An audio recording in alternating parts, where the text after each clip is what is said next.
السلام عليكم ورحمة الله وبركاته. أهلا بكم اخواتي الغاليين، كل سنة وانتم طيبين داخل مصر وخارج مصر.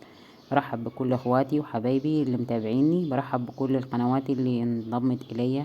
بشكر كل حبايبي اللي متابعيني بصدق وامانة. يلا نسمي بسم الله ونصلي على الرسول وهنبدأ فيديو النهاردة. هنعمل الغريبة. معانا كوبايتين سمنة ومعانا كوباية سكر ومعانا معيار 4 كبابي دقيق زي ما انتم شايفين، نفس الكوباية اللي بنعاير بيها. عايرنا بيها السمنة. هنحط كوبايتين سمنة وهنحط كوباية سكر زي ما انتم شايفين اهي، وهنحط 4 كبابي دقيق. ده الغريبة. زي ما انتم شايفين هنضربهم في العجانة كده كويس لحد ما السمنة تشرب السكر كده خالص وتبقى تضرب بلون ابيض. زي ما انتم شايفين كده هنضرب في الخلاط لحد ما السكر يشربوا، السمنة تشرب السكر كده ويبقى يديني اللون الابيض الجميل. وهنبدأ نحط الدقيق، بس لازم السكر مع السمنة يضرب كويس خالص. طبعا احنا هنعاير 4 كباب زي ما انت هتشوفوا كده معايا 4 كبابي دي. طبعا مش هنحط ال4 كباب مرة واحدة، هنحط بالتدريج كده لحد ما نشوف الغريبة هتاخد الكمية طبعا الغريبة كلنا عارفين يعني ما تبقاش ناشفة معانا، بتبقى طرية في عشان تعرفي تبرميها وتبقى كويسة معاكي، ما تشجكش معاكي. زي ما انتم شايفين هنضربها كده بالعجانة. هنحط كمية الدقيق بالطلب، يعني على قد العجينة ما تاخد معانا.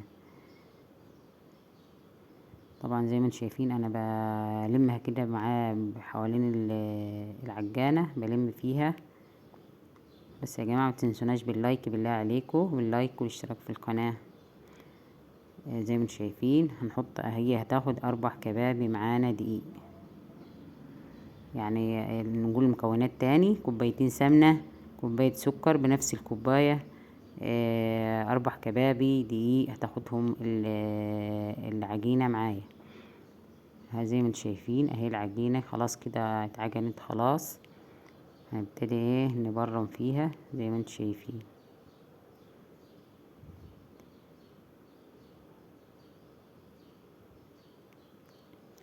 طبعا هنعمل الاول، هنعمل الغريبة احنا مش هنطبطبها قوي كده زي ما انتم هتشوفوا. هنعملها كده نبرمها كده وندوس عليها بسيط كده خالص من على الوش من فوق. انا مش هشكلها باي حاجة، ولا زبيب ولا مكسرات ولا اي حاجة.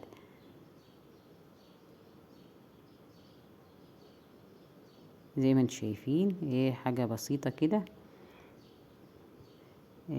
في ناس بتعملها بالايد بس انا ما بحبش اعملها بالايد، يعني على ايدي، لان ممكن تبوظ معايا.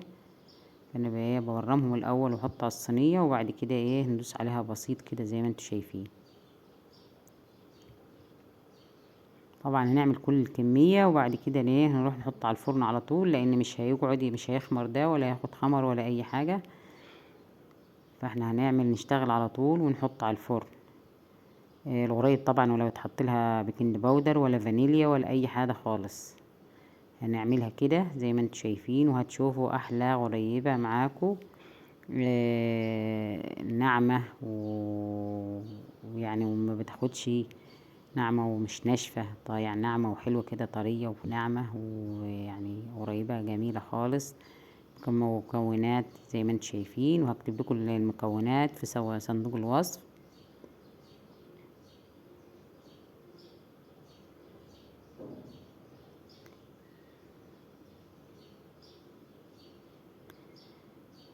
زي ما انتم شايفين هنحط الكمية كلها كده. اول ما نخلص الكمية خلاص هنحط على الفرن على طول. احنا هنعمل زي ما انت هتشوفوا الكمية تعمل معانا صينيتين، صينية كبيرة غريبة وصينيتين صغيرين. يعني احنا ما عاملينش كمية كبيرة زي ما انت شايفين. يعني ما هيطلعوش كيلو دي، يعني هيطلع حوالي 750 جرام من الدقيق. على زي ما عملنا البيتيفور 750 جرام، بس ده احنا حطينا مع وزناش السمنة والسكر. احنا عيرنا بالكوباية كوبايتين سمنة وكوباية سكر، وهو 700 يعني، واربع كباب دقيق يعبوا معايا 750 جرام دقيق.